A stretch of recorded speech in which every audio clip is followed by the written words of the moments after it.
the whole community at CTU, I would like to welcome you here to this celebration of the Common Ground Initiative. I'm especially happy to be here because two of the people involved in the program tonight are people very dear to the heart of CTU. Don Senior, who will receive the award, my predecessor, who, as I've told many people before, I couldn't think of a better person to succeed. Because he's been gracious, he's been wonderful, and he has left his mark on CTU, and one of those marks is precisely the Common Ground Initiative. So for Don, I thank him very much for agreeing to speak tonight and for receiving the award, and I'm glad he's here. And the principal speaker is Gina Wolfe, who is going to be the acting dean, and so I'm going to have to learn how to get along with her for the next 6 months, and I'm very pleased that she is here as well. And so on the part of the whole CTU community, thank you for coming. We're happy you're here. CTU, from its founding, in embracing the principles of the Second Vatican Council, has been a great supporter of the issue of dialogue and engagement and encounter with others, which is something that Pope Francis especially has embraced as part of his papacy. And I think that this evening will be an example of a spirit in the church that is productive and positive and basically a spirit that's helping us to move forward in terms of what it means to be Catholic. So thank you for coming.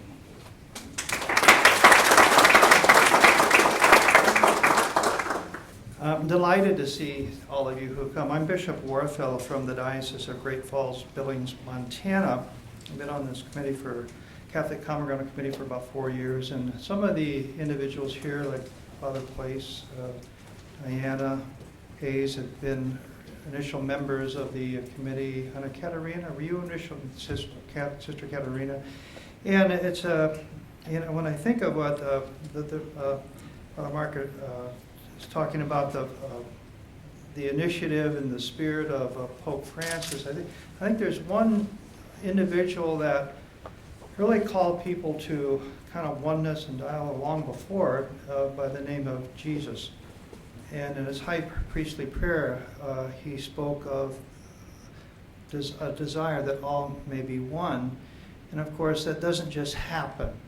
You know, there's an effort that needs to take place to attain unity. And dialogue is one of the tools that I think is for that. And dialogue can have its fair share of challenges and struggles, you know, and involves a lot of listening, and sometimes listening to what we may not want to hear. But if we listen with an open mind, open heart, and have a chance to share also, you know, the idea is that we struggle not against someone, but we struggle for that unity that Christ called us to. Not just with those who are without the faith we share in our world, but even Catholics can come together to be one. So that's really a heart of what we're about. So I'm delighted that you're here tonight, and with that, we're going to begin our session this evening with our prayer. Sheila.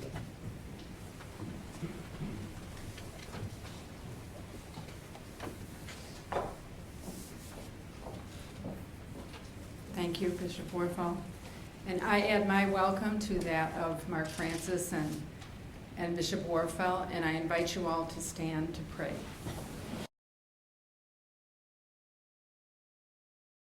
I think it's a special treat, privilege this evening, given the one who receives this award that is so connected with this particular center.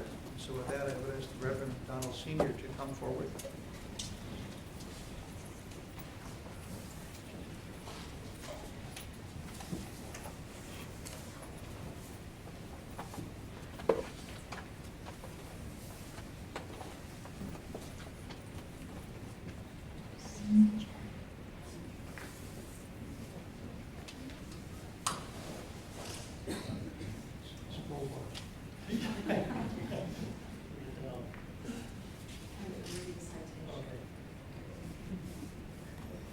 I have the privilege of reading the citation for this award for Father Don.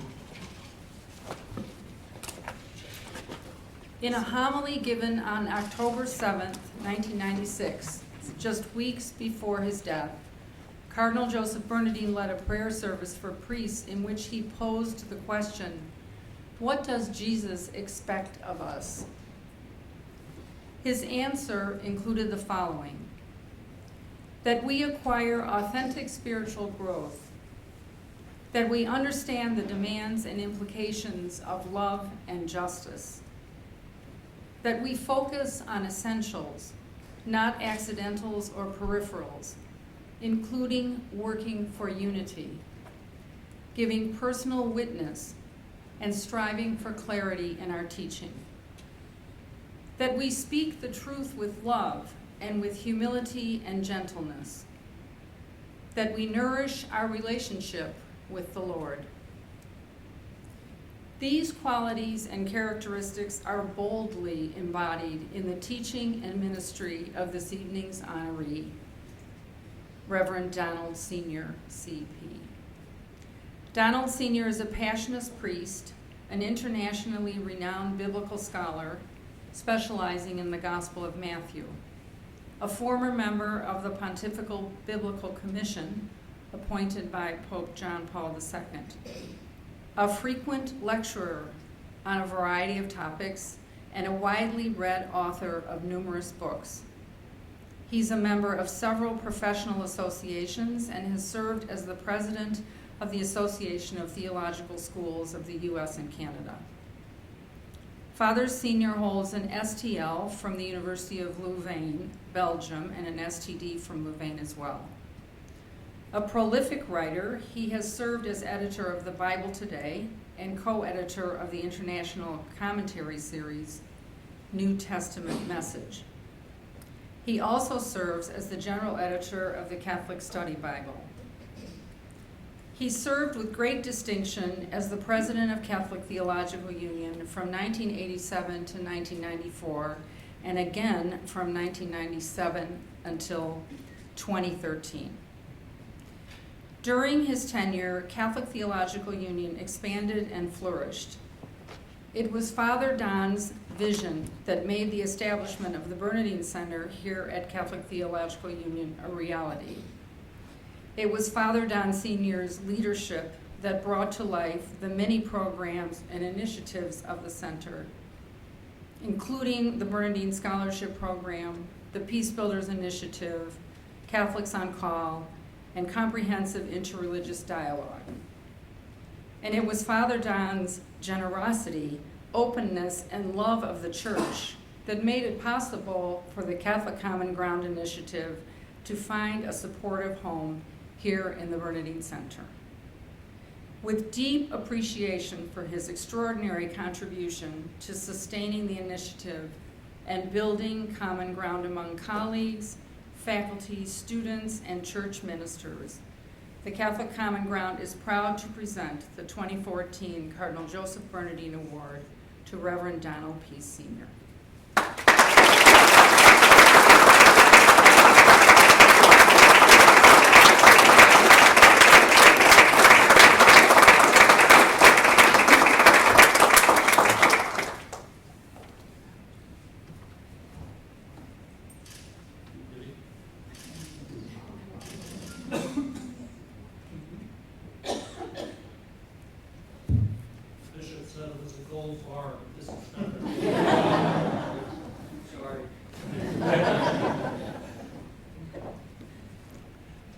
Just a few words, if I may, in this season when I've been left CTU and over the last few months, people have said a lot of nice things, and my model for understanding this was a movie that Peter Sellers starred in called Being There.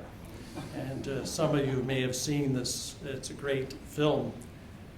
He was the gardener, this character that Chauncey Gardner, they assumed that was his name, at this estate of a great man who passed away. And all the people that came, the lawyers and the media and so on, they thought that this gardener was a very brilliant man. He didn't say anything, but they ascribed wisdom to him and achievement. And the story goes on, it ends up with him walking across the lake on the water. So my understanding has been just not to say too much when you're receiving these wonderful tributes. But I would not be telling the truth if I didn't say that this particular tribute means very much to me. It means a lot coming from Sheila and from the Catholic Common Ground Initiative and the Bishop who is chair, Bishop Wolfe. It also means a lot because it bears the name of Cardinal Bernardine. And he was a great pastor, a great example, as all of us know. And he was Archbishop of Chicago when I was serving as president for a good portion of it. I happened to be on the College of Consultors when, after Cardinal George had been appointed as the Archbishop. And we were there to formally receive the credentials of our new Archbishop, and they had a press conference. And one of the reporters asked Cardinal George, compare yourself to Cardinal Bernardine, he said. And Cardinal George was great. He said, well, Cardinal Bernardine was a Southern gentleman. And he said, but I'm from Chicago, so the reaction time is different. But he went on to add this. He said, about Cardinal Bernardine. He said, when there was a discussion or debate going on, and after he had spoken, there was more space in the room for everyone. And I thought that was a beautiful tribute. And it's, I think, at the spirit why the Catholic Common Ground Initiative meant so much to Cardinal Bernardine, because it expressed really the heart of his sense of the church and of the mission of the church. When the Catholic Common Ground Initiative was deliberating about coming to CTU, and CTU was trying to receive it hospitably, I went to talk to Cardinal George to let him know that this was going on. And he said, well, that's good. He said, the Catholic Common Ground Initiative is coming home. I thought that was a beautiful way to express it. And we are very grateful that it's here in Chicago, in this archdiocese, and we're very grateful it's here at CTU, because as Father Mark said, it fits so much into our vision of church that we've been blessed with through our founding in the wake of the Second Vatican Council. This week, as a couple of you in this room know, I was teaching a course here in our Summer Institute on community and mission. And it was so striking to me, and I think all of us together, students and faculty, were realizing how deep and profound in the New Testament is the vision of creating a community of love and care as a witness and as the source of strength to take that mission to the world. Today we reflected in our last class on the letter to the Ephesians, and it speaks so powerfully. The author of Ephesians says that Christ broke down the dividing wall of hostility between peoples, making a new person, from two making one, bound together through the power of the blood of Christ. So I think that's at the heart of the Catholic Common Ground Initiative. It's not really a strategy. It's not some kind of conflict resolution process. It may involve those things, but at heart it is really an expression of the deepest instincts of Jesus and of our early Christian community and of the best of our Catholic tradition. So thank you very much for this award. I accept it on behalf of CTU, where the Catholic Common Ground Initiative has a home. Thank you all.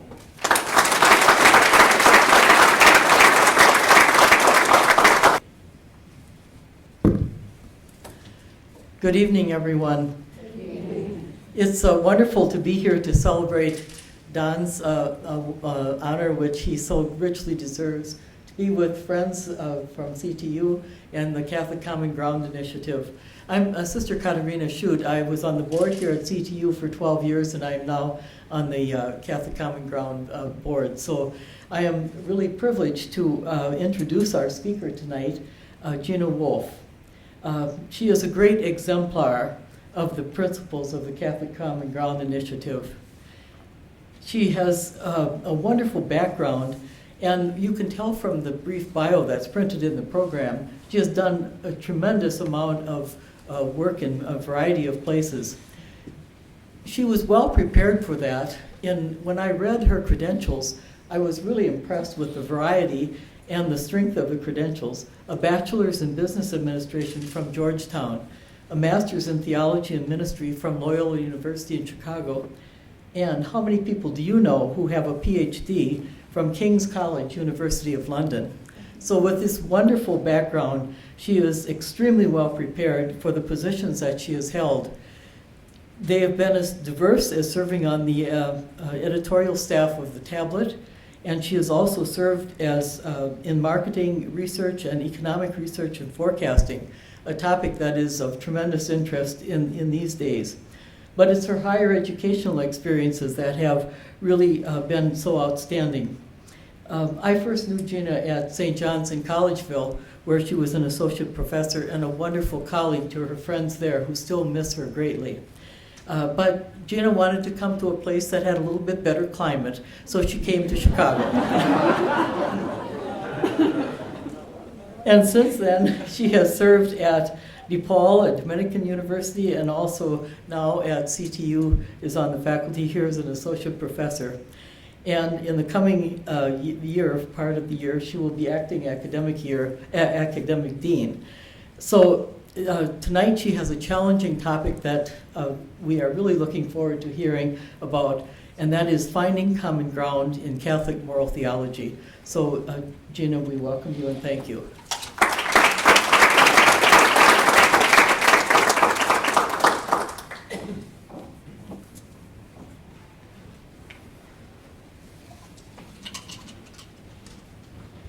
Thank you, Katerina, for that gracious introduction. I have to admit, while I miss the praying community at St. John's, I certainly don't miss Minnesota winters, though we had one here in Chicago this past year. So it is a pleasure being here with all of you tonight, especially with the fact that you're honoring Don Senior with the Cardinal Bernardine Award. I'm also excited to share a few thoughts on finding common ground in Catholic moral theology and looking forward to our conversation together this evening. In 2001, I began a 5-year term as executive director for the Society of Christian Ethics, a position that provided me with an opportunity to meet young, aspiring Catholic theologians studying moral theology, or as it's more commonly being called, theological ethics. Since that time, I've had the privilege of watching many of them grow and develop into world-class theologians. I've also come to appreciate the manner in which they engage in many and varied theological conversations that occur in the area of moral theology. I believe that the work of this next generation of moral theologians pushes us beyond the divide that for many years has existed in contemporary moral theology. With that in mind, I want to begin this evening with a bit of background in order to provide a context for my remarks. And this will be followed by a short description of New Wine Skins, an initiative of this next generation of moral theologians. Some of you may have heard of it. Finally, I want to briefly look at articles written by 3 of these theologians who I think are representative of what this next generation is trying to do in order to give you a sense of how they're attempting to bridge the divide that they've inherited. So let's begin. As we know, and no doubt will be reminded next year on its 50th anniversary, the Second Vatican Council decree on priestly formation called for the renewal of moral theology. The bishops noted that this is to be, and I quote, renewed through a more living contact with the mystery of Christ and the history of salvation. Special care must be given to the perfecting of moral theology.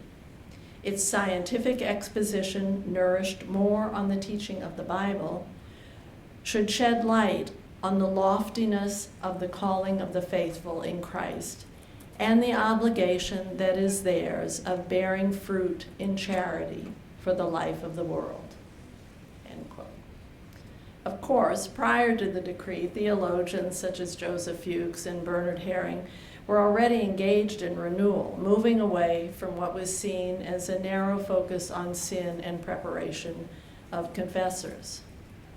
For me, one of the signs of the changes that were taking place is seen in Herring's shift in title from his famous first 3-volume 1954 preconciliar work entitled The Law of Christ to his 1979 post-conciliar 3-volume work called Free and Faithful in Christ.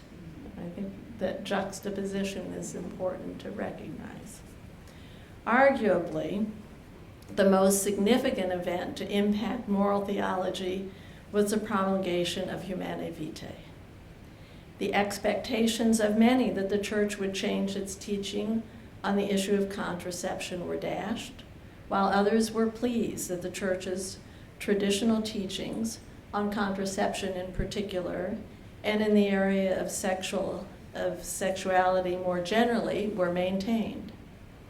The divide that followed is still with us today, and across the years spilled over to other issues in sexual ethics, in medical ethics, and in social ethics. It's this divide that many of the next generation of Catholic moral theologians are attempting to overcome in a deliberate and an intentional way. So let me tell you about the New Wine and New Wineskins, this initiative. How many of you have heard of that or know of it? A few of you.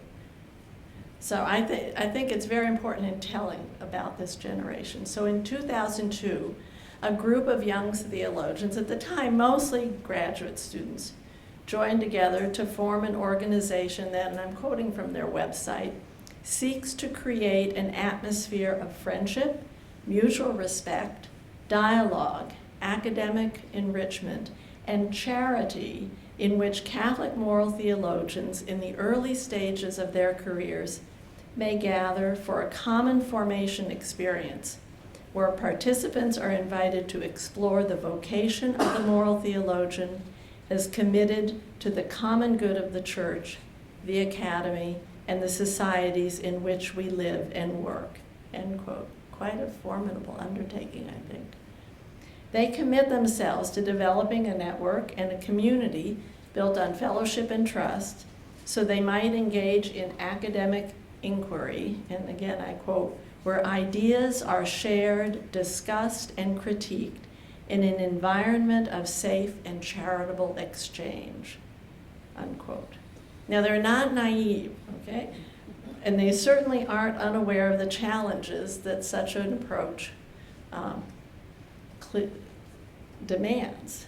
And they are pretty clear.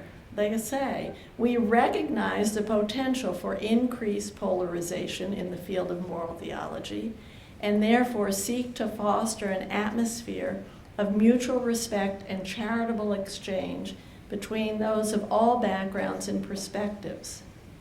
One of the founding goals of the New Wine, New Wineskins has always been to create a space for dialogue beyond the ideological divides that prevent authentic and creative exchange of ideas. End quote. So membership in this group is restricted to doctoral candidates who finish their comprehensive exams and to pre-tenured faculty. So many of the early participants, like my colleague here, Maria Simberman, who unfortunately is traveling, so she's not here this evening, are moving toward mid-career and leadership roles in the discipline. I talked to Maria before she left, and I asked her, and she said that when she was involved, she was at some of the very first meetings, that A significant portion of the people there were studying at Boston College, at Duke, and at Notre Dame.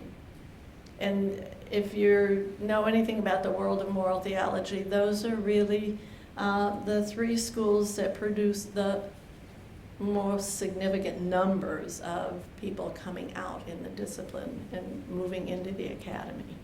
And there are certainly different perspectives that they come from those institutions and others.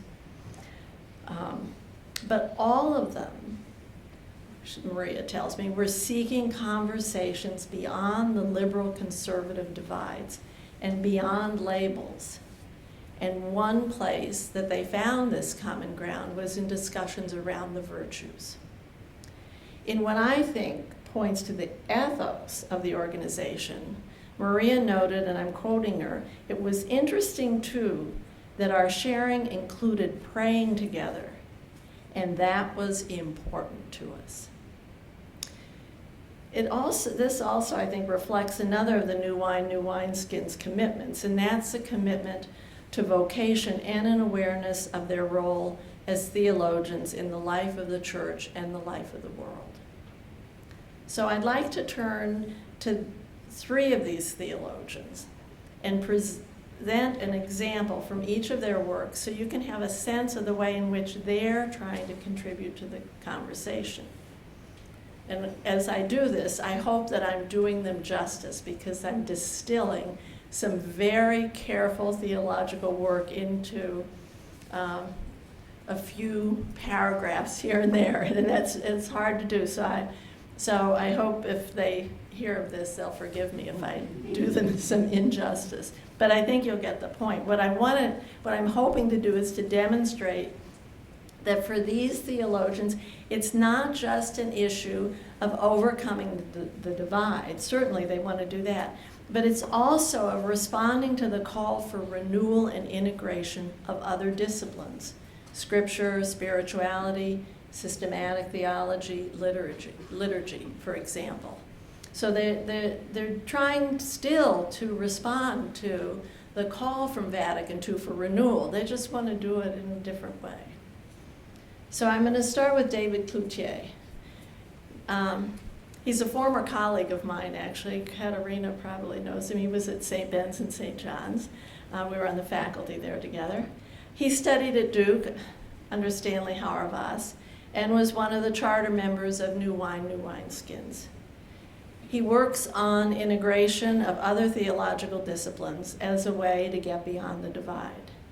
So my example is a 2004 article that he wrote entitled "Composing Love Songs for the Kingdom of God, ? Creation and Eschatology in Catholic Sexual Ethics." In that article, he tries to get beyond what he characterizes, and I'm going to do a lot of quoting from him, competing moral theories about how to justify certain norms. His starting point is the call for the renewal of moral theology, referenced earlier, with particular emphasis on what, as the decree states, shedding light on the loftiness of the calling of the faithful in Christ and the obligation that is theirs of bearing fruit in charity for the life of the world. And he wants to know what that might mean for a renewed understanding of marriage. So he's not talking about norms here at all. His title, Composing Love Songs, refers to the New Testament's lack of an equivalent Song of Songs of the Old Testament. And he begins by arguing that it's a mischaracterization to describe, and I'm quoting from a shift in Catholic sexual ethics over the past 50 years as one in which a more positive view of sexuality has replaced a view that regarded sex negatively, or at least with much suspicion. Referencing the work of Peter Brown, he reminds us that the early church's celebration of celibacy was grounded, and again I quote him, in a positive view of the body's redemptive possibilities. One that makes clear celibacy's eschatological dimensions, and that there was never, again, an, quote, outright denigration of marriage, end of quote. In fact, Marriage was viewed as good and had robust defenders, such as John Chrysostom. What was lacking was any sense of an eschatological dimension. So from Cloutier's perspective, what has been and is taking place, and again I'll quote him, is not a turn from negative to positive, but the beginnings of defining and describing marriage in a non-instrumental fashion as a good in itself, not merely an instrument to achieve other ends. It's not so much that goods were once ordered primary and secondary, were now made equal, but that such ranking disappeared because marriage came to be defined as a single reality. He continues, it was not simply a means to personal holiness, but in fact a realization of holiness, a realization, however partial, of life in the New Jerusalem. The lofty calling of the Christian, this is again referencing the bishops, was not reserved to those whose sexual ethics was celibacy for the kingdom. So for Cloutier, understanding the shift as eschatological means the tradition itself can become the primary source for adjudicating cultural views. And he's clear here, not rejecting but adjudicating in terms of a theological vision of human destiny, both as individuals and as a species, end quote. So in addition to this, he thinks that looking at marriage this way provides a corrective to centuries of focusing on moral norms at the expense of, and again I quote him, an eschatological approach to the moral life. So you begin to get the sense of where he's going. It's not that he's throwing out norms, but he wants to say, there's more to this, and he wants to look at it through the lens of systematic theology and eschatology, and where can this get us? So having laid out that foundation, he then moves on to consider the question of eschatology and how it might be related to marriage, which he recognizes is also a created reality. He begins his by examining what he calls the most famous recent Catholic love song, and that's Pope John Paul II's Theology of the Body.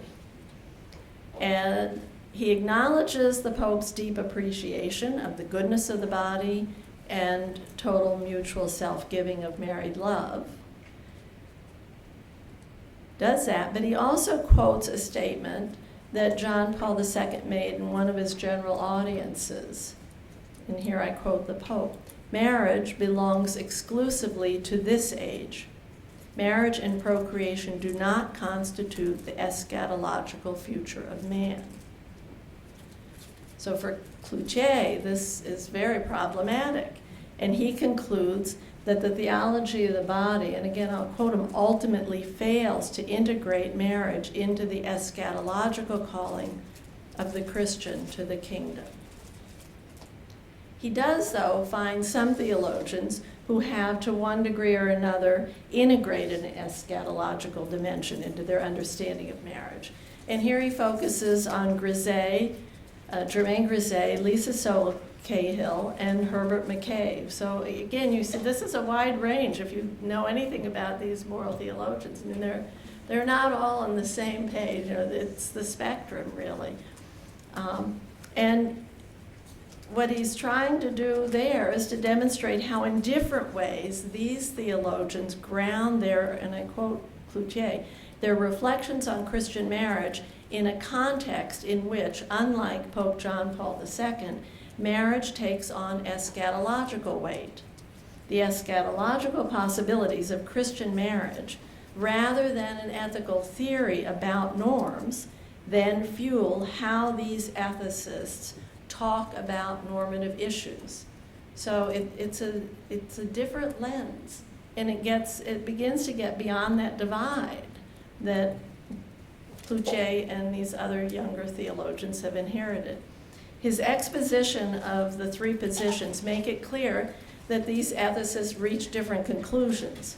His interest, however, isn't in trying to take stands on the normative issues in sexual ethics, but it's rather to illustrate what might be involved in making and contesting those arguments.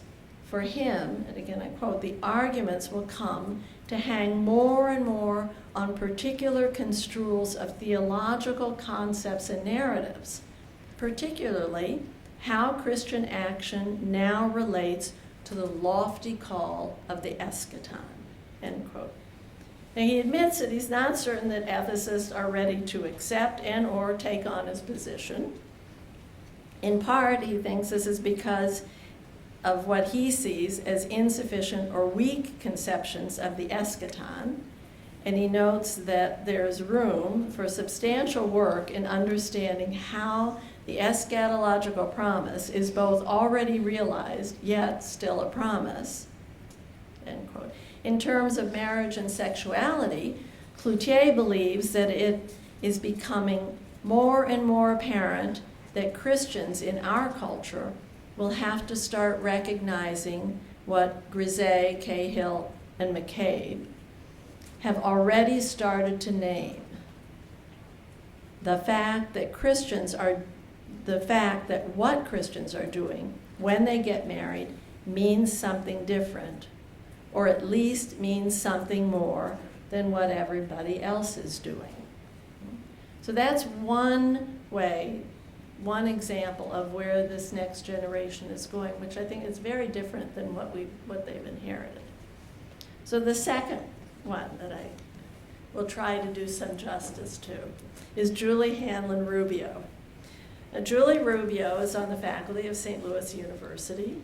She holds a Master's of Theological Studies from Harvard Divinity School and a PhD from the University of Southern California. She's known for her work on marriage and the family. The title of her 2005 article, Beyond the Liberal Conservative Divide on Contraception, the wisdom of practitioners of natural family planning and artificial birth control. I think just that title is indicative of the approaches being taken by the next generation of moral theologians. Her goal is to move beyond the impasse that currently exists. As she states it, her, quote, hope is that bringing the distinctive experiential wisdom of both groups into relief and exploring the common ground that both sides share will make room for respectful agreement and mutual correction. So again, she's taking a different approach than Cloutier. Hers is very experiential, let's look at. So it's a much more inductive approach. In her article, she presents a very careful analysis of the experiences of those who use natural family planning, or NFP, as well as those who use artificial contraception. She looks in particular at self-giving, communication and intimacy, enhanced sexual relationship, increased mutuality, and sexuality linked to spirituality. She finds that each group brings, and I quote, distinct corrective insights to the dialogue on sexual ethics, end quote. For example, she asks that the NFP users' insights on total self-giving be taken more seriously.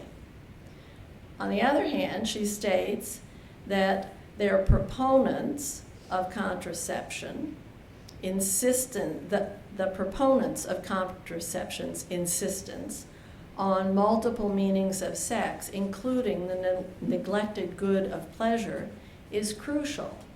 And she notes that advocates of contraception have argued strongly that receiving pleasure is essential to good sex, just as essential as self-giving. On balance, however, she finds that the two groups have much in common.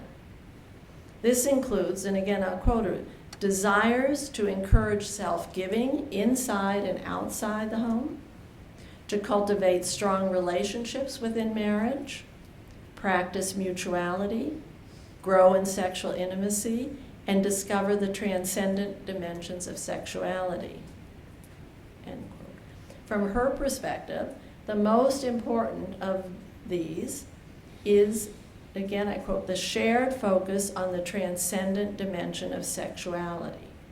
For NFP users, this is found in the language of total self-giving, and for contraception advocates, in the language of passionate human desire connected to divine love. End quote. Finally, she challenges theologians, and again I'll quote her, to listen rightly to experience in all its diversity, not so they can prove one side right or wrong, but so that they might raise up for married Christians values worth pursuing in sexual relationships. If couples can then ask good questions, says Rubio, theologians will have made a valuable contribution. So, at this point, you might think that the next generation is only focused on sexual ethics. But let me tell you, that's not the case. They're working in lots of areas. They are working in areas of economic justice, war and peace, assisted reproduction technologies, and immigration, to name but a few. So the final one I want to look at is Kristen Heyer, and she's an example of one of those. And she is trying to move to find common ground in the area of social ethics. So now here I'm going to have a little problem with my names, and you'll see why in just a minute. So Kristen Heyer completed her doctoral studies at Boston College in 2003. She taught for 7 years at Loyola Marymount, and since 2009 has been at Santa Clara University, where she's the Bernard J. Henley Professor of Religious Studies. So all of you in academics can see she's a full name professor, and she's been finished for 10 years, moving on 11. This is one bright young theologian. She's a terrific young woman as well. So in this article, Bridging the Divide in Contemporary U.S. Catholic Social Ethics, she examines two different strands in social ethics, the reformist model and the radicalist model. And she focuses on the work of Brian Hare. Now you see why we've got Heyer and Hare. I'm going to try and keep them straight. As representative of the reformist approach, and on the work of Michael Baxter, who's at Notre Dame, as a representative of the radicalist approach. And she contends, I quote her, that the truth claims and theological foundations grounding each approach call for a creative combination of both, rather than living with substantive pluralism, that's the Brian Hare model, or relegating one to minority status, to just say, you know, that radicalist is just sort of out there in left field, if you will. So, Heyer presents a thorough and very nuanced description and analysis of Hare and Baxter, in part based on their writings and in part based on interviews that she did with each of them. And she finds that Hare's, and I quote, social ethic embodies a public church model that highly values the mutual informing of church and society by taking empirical data seriously and communicating in modes accessible to those beyond the faith community. End quote. She notes that critics find this approach neither emphasizes the central role of Jesus Christ in Christian morality, nor, and again I'm quoting here, attends to the power of sin and evil in the world. In considering Baxter's approach, Heyer notes that Baxter characterizes himself as a radicalist in the mold of Dorothy Day. Baxter, and I quote, does not understand his position as sectarian or withdrawing from the world, but rather as rigorous discipleship that embodies Christian practices rather than translating the mandates of Scripture into accessible principles, or worse yet, into political policies, end quote. So for Baxter, mainstream approaches such as Brian Hare's again I'm quoting, generates a domesticated version of Christianity that too willingly conforms to conventional American political protocols. Heyer notes that in contrast to Hare's aim, quote, to provide a public ethic for the nation, Baxter asserts social ethics should begin in contemplation, and the most important thing we can do is to invite the faithful to observe the Sabbath. As concrete alternatives to the dominant approach that he opposes, Baxter advocates enacting works of mercy on local levels, embodying alternatives to the surrounding culture of violence and mounting social criticism from these alternative contexts alone. So Heyer undertakes then a careful examination of the theological foundation of both Brian Hare and Michael Baxter, and each one's understanding of the role of government, and she points to the risk inherent in each of those positions. For the public theology approach, it's being co-opted by secular society and compromising what is authentically Christian. For the radicalist approach, the risk is presenting a narrow sectarianism and, quote, exclusively challenged by Catholic universalism. The radicalist approach also risks being unable to respond adequately to the wide social problems found in contemporary society because it's not engaging in those discussions with contemporary society. So Kristen Heyer concludes that, and I quote, Baxter too starkly separates discipleship and citizenship, and Hare does not allow discipleship to be sufficiently normative. Again, I think you can begin to see what she's trying to do here. You know, when she talks about mutually corrective, how can we, if we look at both of them, instead of arguing one's right, one's wrong, how can we see how they can mutually correct each other? So she believes that, again, I'm quoting her, a methodology that is more theological than Hare's approach and more public than Baxter's may serve to critique and round out each stance, and that such a methodology would avoid a false opposition between charity and structural justice and utilize liturgical resources for formation and discernment, as well as education for justice and social outreach. End quote. She also believes that it would, again, I quote, allow for a move away from rigid typologies toward prophetic critical engagement that models gospel values and engages the wider world on issues that touch human life and dignity. For Heyer, then, such mutual clarification will better ensure that Catholic social ethics remains at once faithful to the fullness of the tradition and responsible to the signs of the times, end quote. So I hope that this brief introduction to the work of these three theologians provides you with a sense of how they're working to bridge the divide that they've inherited and how they're trying to find common ground. I think Julie Rubio gave voice to the way many of them feel in a 2012 article in America Magazine when she says, and I'm quoting her, "Too much time and energy are spent by the Catholic right and left arguing about issues that divide us. It would be far better to seek common ground," end quote. Finally, I want to say, as a teacher, the work of this generation gives me a sense of joy as I see them reach their potential in their chosen vocation and contribute to the future. As a theologian, I find myself challenged by them to listen more carefully to other voices, to engage in other ways that build relationships, and yes, even to reconsider my own positions. It's hard, especially since the leader of New Wines, New Wineskins right now, one of the coordinating members, is a former student from St. John's. But you can learn from your students, I think.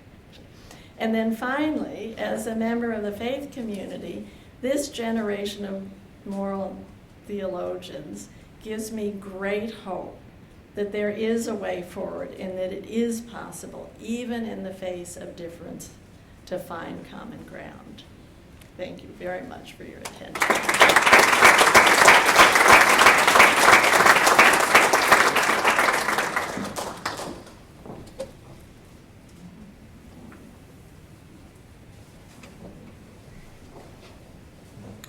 Thank you, Gina. To provide a response this evening, we have Father Michael Place. Father Mike, his bio is in your little booklet. He's a priest of the Archdiocese of Chicago. He worked very closely with Cardinal Bernardine at the Pastoral Center during Cardinal Bernardine's tenure here as a theologian, and spent many years working in the Catholic Health Association. But for our purposes tonight, I'd like to say that he's been extraordinarily helpful in the work of the Bernardine Center, especially with the Catholic Common Ground. From the time that the Common Ground moved back here and we had to kind of figure out a way of integrating it into the work of the Bernardine Center. And Father Mike has just been really a tremendous help. He's also very much immersed in the Catholic Common Ground. So he is our responder for this evening, and I invite you to welcome him.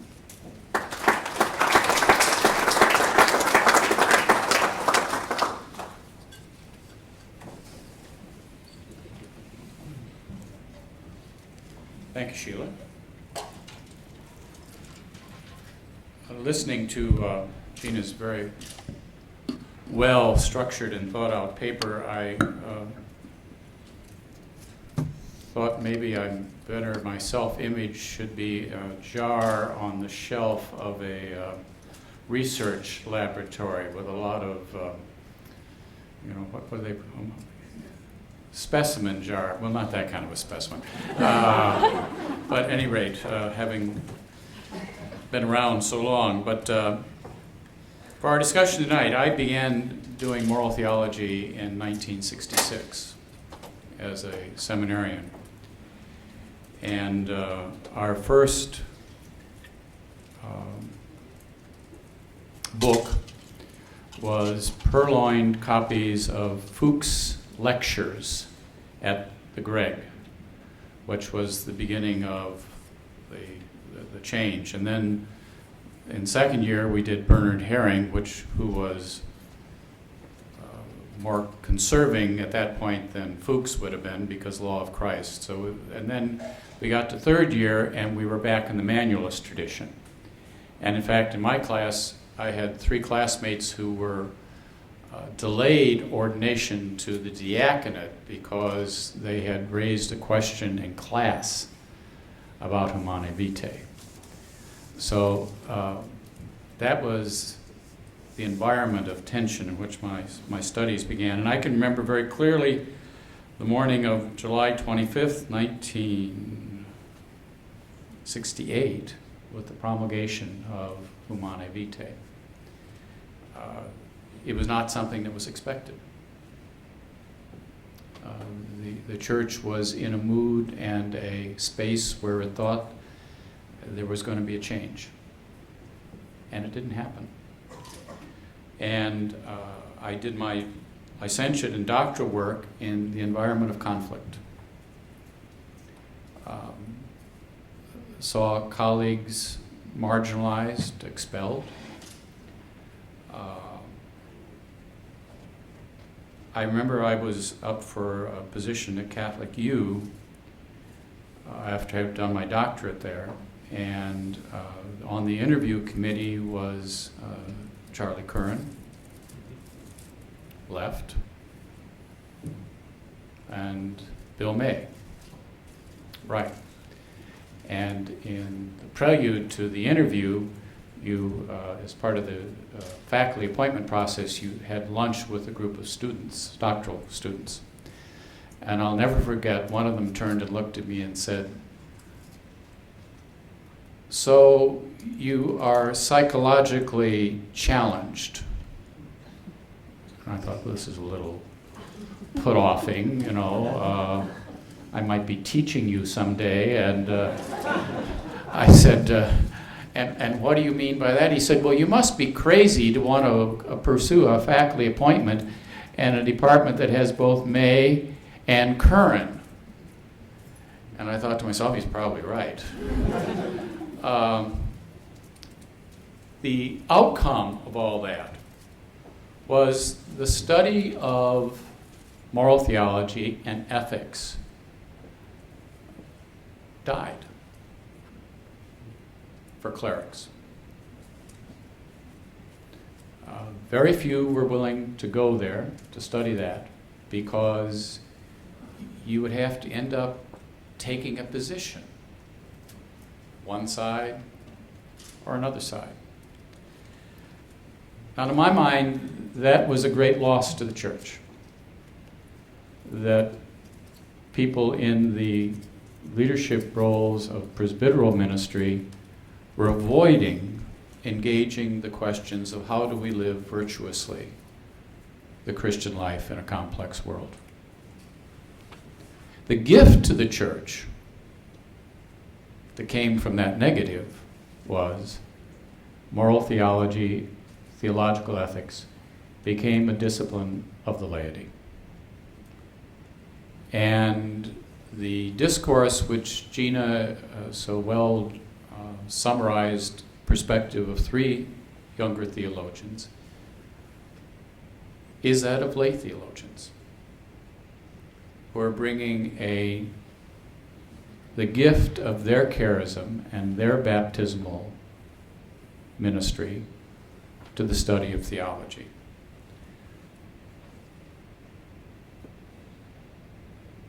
But we remain a church in tension. I can remember when we debated within the initiative to talk about whether the Catholic Common Ground Initiative would talk about the theological issues of human sexuality. The conclusion was, yes, it's a real topic, we should, but we will do it in an unannounced conference with invitees who, in a sense, had to agree that they had not been there, that when we talked about it, no one could quote anyone who spoke. But the outcome, we had 6 bishops who were part of it, was bishops and lay people who were at tables together talking about the neuralgic issue walked away saying, I never understood where they were coming from. I never understood. So we had moved beyond the line, the barrier, to understanding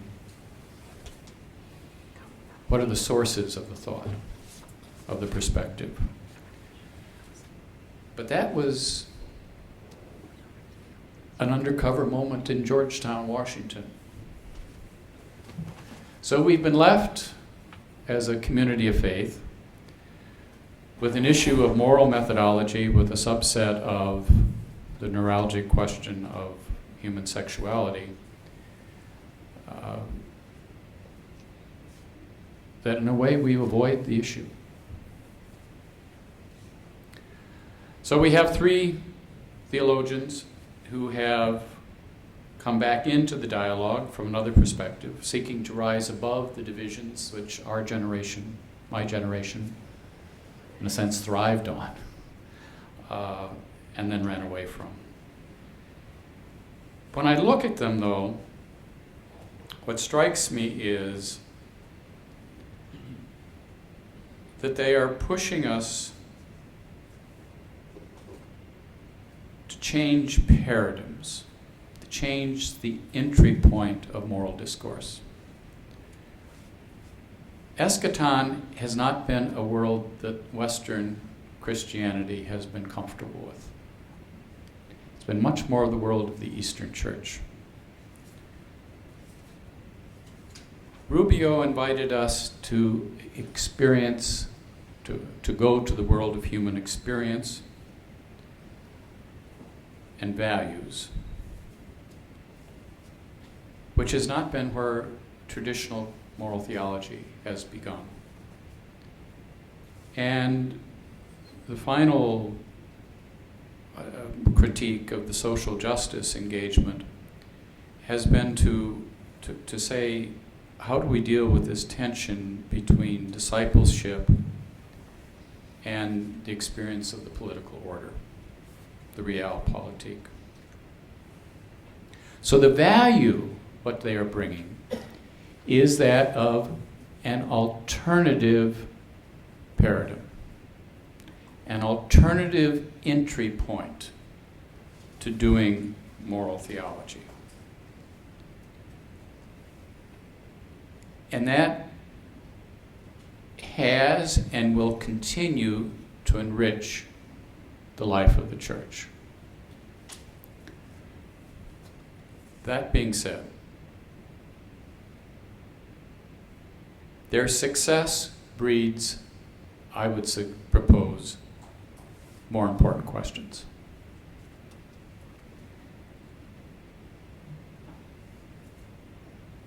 How do we continue to integrate the experience of a natural law tradition with the perspective of a gospel narrative? Those are two very different approaches to moral discourse. They are not symmetrical. They are asymmetrical.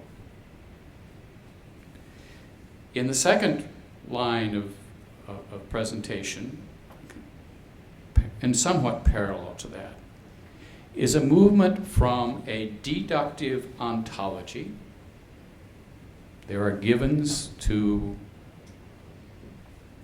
reality, and this is a separate approach from it. It is similar to natural law, but deductive ontology is the world that has come to us from May and others who are doing Catholic ethics from a philosophical mindset, not a theological mindset. And that has really dominated Catholic moral discourse for the last 25 years. The people doing it were not trained in moral theology. I'm not saying that negatively, it's just descriptively. They were trained in Christian Thomistic theology, philosophy. So a movement from a deductive ontology to an inductive experiential base for moral discourse. Those are radically different, asymmetrical approaches to doing theological ethics. I would push in the third category where we heard about discipleship and the prophetic witness, that the engagement there is theology that we have been in is a Western church theology.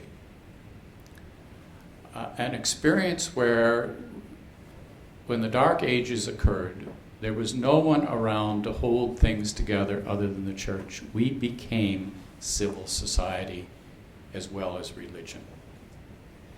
And we absorbed into our genes a sense of responsibility for the well-being of the state as well as the well-being of the pursuit of holiness. The Eastern Church never had that experience. They don't have moral theology. They have the pursuit of holiness. Those are two very different ways of approaching life. That being a citizen, responsible for the common good, is who we are as church. To being, we are the bearer of a spirituality that takes us to the ultimate transcendent mystery. So I would propose that the gift of these younger theologians is they are carrying us to a new more important dialogue. And the question is going to be, to my mind, is this thesis, antithesis, and in time there will be a new synthesis? Or is this a disruptive moment akin to to the movement, I hesitate to say anything about New Testament scripture experience in front of Father Don, from a mindset of the early church that reflected on the mystery of Jesus to the church taking on the vocabulary of the empire. That was a disruptive moment. It was never to be the same again. And so is this a disruptive moment? Where the only way we get to the next moment is we all die? And people forget there was another moment? Which is what happens in history. What was standard for one is gone in 50 years because there's no one left remembering it. So are we seeing that kind of a shift where it's going to be a whole new space of approaching it? And I really am the dinosaur, having been raised in another world? And we have no track record as a society or as a church to engage this kind of change with the rapidity at which it's happening. Historically, this took place over centuries. This is all in one lifetime. So what are the tools necessary for a family of faith to engage this kind of questioning?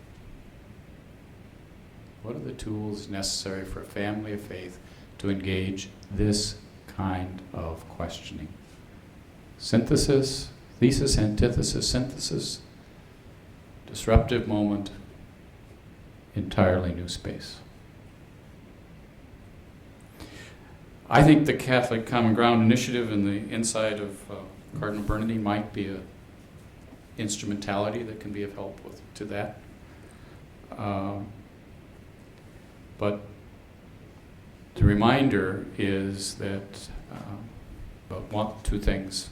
The Cardinal had a great line, especially when his cabinet quibbled, and he put together some very aggressive personality types that worked together. Some of them are sitting here in this room tonight. And he would sit and sort of let us have fair play for a while on a conversation, and then he'd turn and look at the group and say, ladies and gentlemen, I believe this is an opportunity to rise above principle. Because everybody's first principle was on the table, and very often there was no first principle on the table. It was a little battle over preferences, had nothing to do with really first principles, but to rise above. And that was one of his gifts, always to rise above.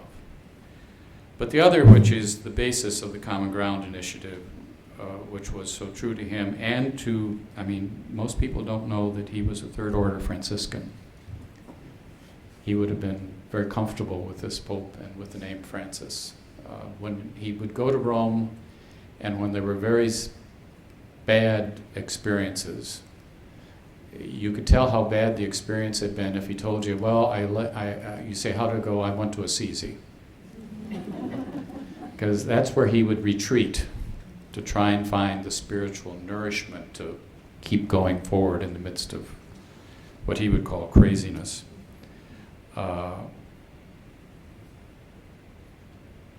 That the only source for moving forward, if we're following the inspiration of the Cardinal and the basic premise of the Common Ground Initiative, is returning to Jesus.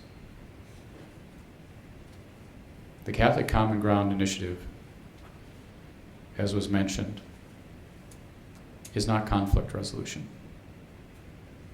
It's a spirituality. It's a way of life